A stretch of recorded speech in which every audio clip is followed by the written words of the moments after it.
everyone, welcome to Defense Mania, one stop for all defense examinations. So guys, as you all know that we have started our new series targeting the NDA 1 2021 exam, जिसमें हम लोग अपनी biology की series पे थे, जिसमें हम लोग क्या चीज़ पढ़ रहे थे, top 50 questions of biology, right, जिसका हम लोग अपना पार्ट 1 कंप्लीट कर चुके हैं और आज जो हम लोग स्टार्ट करने वाले हैं that is the part 2 of the top 50 questions of biology. ठीक है, इसमें हम लोग हमने क्या किया है कि जितने भी प्रीवियस ईयर पेपर्स हैं उसमें हम लोग ने एनालिसिस किया है और जो भी बायोलॉजी के क्वेश्चंस निकल के आए हैं हमने उन सारे क्वेश्चंस को यहाँ पे ऐड ऑन किया है, so that you will get to know that which type of questions comes in exam। ठीक है, आपको कौन से चैप्टर से ज़्यादा प्रिपेयर करना है, कौन से कम करना है, किस टाइप से क्वेश्चंस पूछे जाते हैं, आपको एक कंप्लीट आइडिया हो पाए, इसलिए हमने इस सीरीज़ को स्टार्ट किया है। ठीक है, सो आज जो हमारा है ये है हमारा पार्ट 2, ठीक है, जिसमें हम लोग अपने नेक्स्ट 25 क्वेश्चंस को डिस्कस करने वाले हैं। So without any delay let's get started. But guys, मैं लेक्चर स्टार्ट करने से पहले आपको एक और चीज़ बता देती हूँ कि यहाँ पे बहुत सारी चीज़ें ऐसी हैं जिसमें आपको लग रहा होगा कि मैम आप इसको एक्सप्लेन कर दो, इसको एक्सप्लेन कर दो, but this is not the time to explain these concepts to you, क्योंकि हमारे पास क्या है, बहुत ही कम टाइम बचा है, राइट। सो ये इस टाइम पे हमें क्या चीज़ फोकस करना है कि हम ज़्यादा से ज़्यादा रिवाइज कर पाएँ, है ना। जितने ज़्यादा क्वेश्चन हम कम टाइम पे करेंगे उससे हमारी प्रैक्टिस ज़्यादा होगी। सो जल्दी जल्दी हम लोग कम टाइम पे ज़्यादा क्वेश्चंस को कवर अप करेंगे, क्योंकि हम एनडीए के रिगार्डिंग और भी नए टॉपिक्स की सीरीज़ लेके आ रहे हैं। सो कीप कंटिन्यूइंग, ठीक है, keep following defence mania. So yes, start करते हैं हम लोग फर्स्ट क्वेश्चन से, that is the Eustachian well is found in. Eustachian well कहाँ पे पाई जाती है, मिडल ईयर, इंटरनल ईयर, या फिर लेफ्ट वेंट्रिकल ऑफ हार्ट, या फिर राइट एट्रियम ऑफ हार्ट। ठीक है, सो यूस्टेशियन वॉल्व ये कहाँ पे मिलती है आपको ये बताना है। So basically it founts in the right atrium of the heart. आपको पता होगा हार्ट का स्ट्रक्चर कैसे होता है, मैं आपको एक छोटा सा ओवरव्यू दे देती हूँ। ये हार्ट है, इसके ऐसे 4 चैम्बर्स होते हैं, तो राइट ये लेफ्ट वाला होता है, ये राइट वाला होता है। ठीक है, तो यहाँ पे ये वाली वॉल्व होती है जिसके बारे में ये पूछ रहा है, that is the Eustachian valve, right. Now the second question is pulse can be detected on a superficial artery like that of. ये तो आपको सबको पता होगा ना, हम लोग पल्स चेक करते हैं, कहाँ से करते हैं, रिस्ट से करते हैं। So the correct answer is wrist. Question number 3, all arteries carry oxygenated blood accept.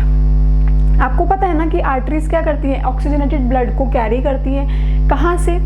ठीक है, आर्टरीज का काम क्या होता है, जो हमारी हार्ट है वहाँ से दूसरे पार्ट्स ऑफ द बॉडी में ब्लड को सर्कुलेट करना। बट एक्सेप्ट यहाँ पे आ गया, तो आपको पता है कि एक्सेप्शन जो है वो हमेशा पल्मोनरी में आता है, pulmonary artery and pulmonary vein. So this is very basic questions. Now the next question is in a normally healthy adult man the cystic and the diastolic blood pressure पूछा हुआ है, सबको पता है 120 एंड 80 होता है, राइट। ये गलत मार्क हो रखा है यहाँ पे, ये नहीं है इसका आंसर है ऑप्शन ए 120 एंड 80। ठीक है, the next is tendon is a structure. हाँ, आपको ये चीज़ याद रखनी है, बहुत बार क्वेश्चन में पूछा गया है टेंडन का काम क्या होता है, लिगामेंट का काम क्या होता है। सो बेसिकली जो टेंडन होता है वो किस चीज़ को कनेक्ट करता है, मसल और बोन को, ठीक है, और जो लिगामेंट होता है वो बोन और बोन को कनेक्ट करता है। फिर master endocrine gland of the human body किसको बोला जाता है, बहुत ही ज़्यादा फेमस क्वेश्चन है, ठीक है, हर एक एग्जाम में पूछा जाता है। सो बेसिकली जो पिट्यूटरी ग्लैंड है ना उसको हम लोग बोलते हैं मास्टर ग्लैंड, बट इसका भी एक मास्टर होता है, master of the master gland, वो किसको बोलते हैं वो आप कमेंट सेक्शन में बताओगे।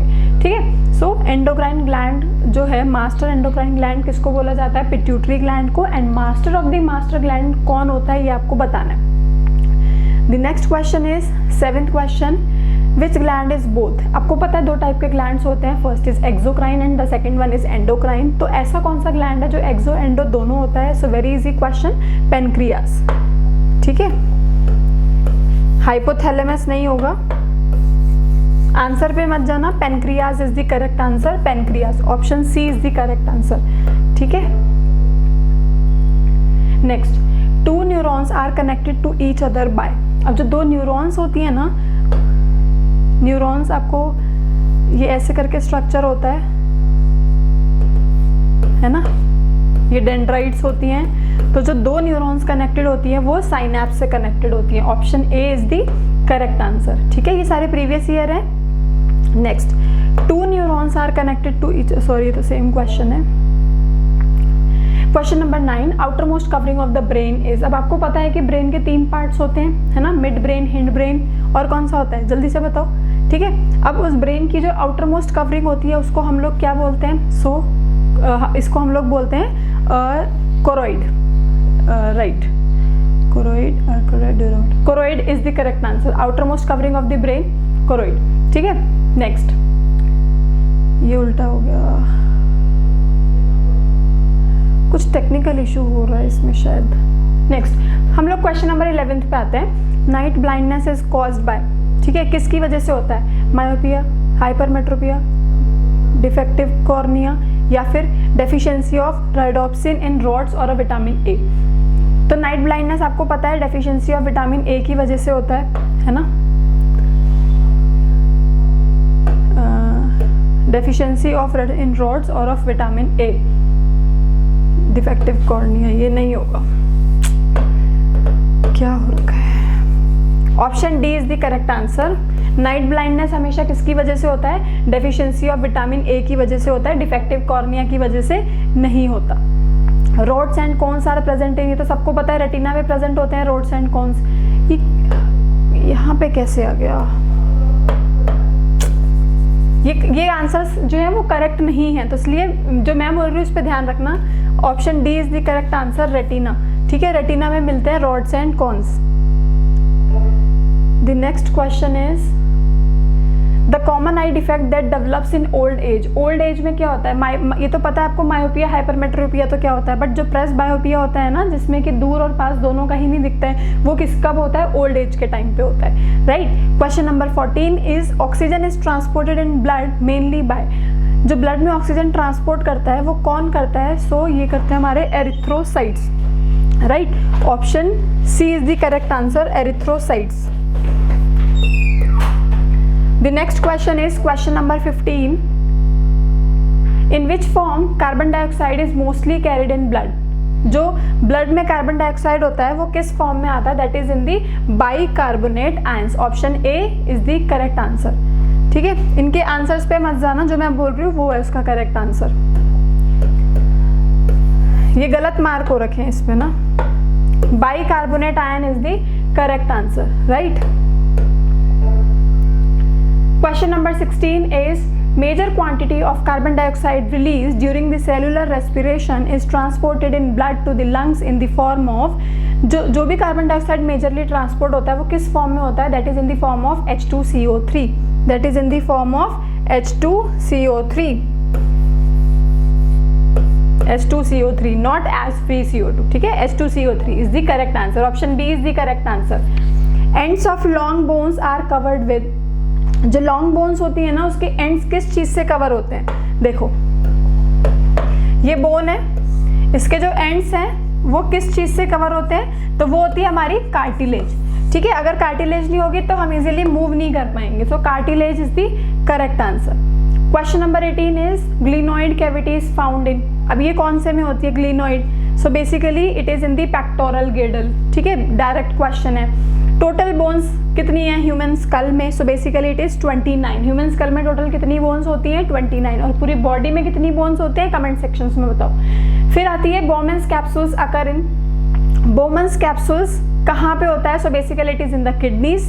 ठीक है, next is urea is transported by. Urea कौन ट्रांसपोर्ट करता है, ब्लड प्लाज्मा, ल्यूकोसाइट्स, हेमोग्लोबिन या erythrocytes. So basically blood plasma इसको ट्रांसपोर्ट करता है यूरिया को, right.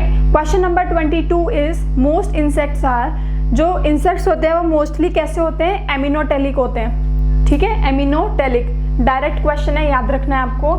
Next is which is the disease which spreads by the communication through blood transfusion. ऐसी कौन सी डिजीज है जो कि ब्लड ट्रांसफ्यूजन की वजह से होती है, दैट इज हेपेटाइटिस। ठीक है, हाइपेटाइटिस।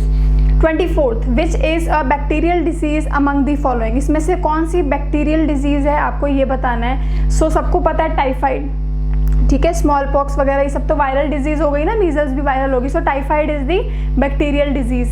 Last question is which is not a genetic disease, ये पूछा है। सो जेनेटिक डिजीज नहीं है तो स्लीपिंग सिकनेस, क्यों? क्योंकि ये प्रोटोजोआ की वजह से होता है, इसीलिए ये हमारी जेनेटिक डिजीज नहीं है। ठीक है, सो आज के जो 25 क्वेश्चंस हैं that are done. I hope कि आपको क्लियर हो गए होंगे कंसेप्ट्स। ठीक है, तो 25 क्वेश्चंस हमने पार्ट 1 में करे और 25 क्वेश्चंस हमने पार्ट 2 में करे, तो टोटल कितने क्वेश्चंस हमने कर लिए बायो के? That is 50 questions. So that are more than enough to give the idea like which type of questions they asked in the NDA exam.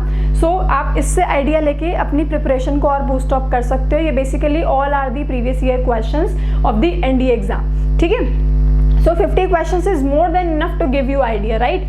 सो अब मिलते हैं हम लोग आपके नेक्स्ट लेक्चर में, जिसमें हम लोग पॉलिटी या केमिस्ट्री और हिस्ट्री की सीरीज लेके आ रहे हैं। ऐसे हम टॉप 50 क्वेश्चंस को ही डिस्कस करेंगे in very limited time. We will cover the maximum questions, right. So keep studying, keep revising. मिलते हैं नेक्स्ट लेक्चर में, तब तक के लिए गुड बाय, जय हिंद।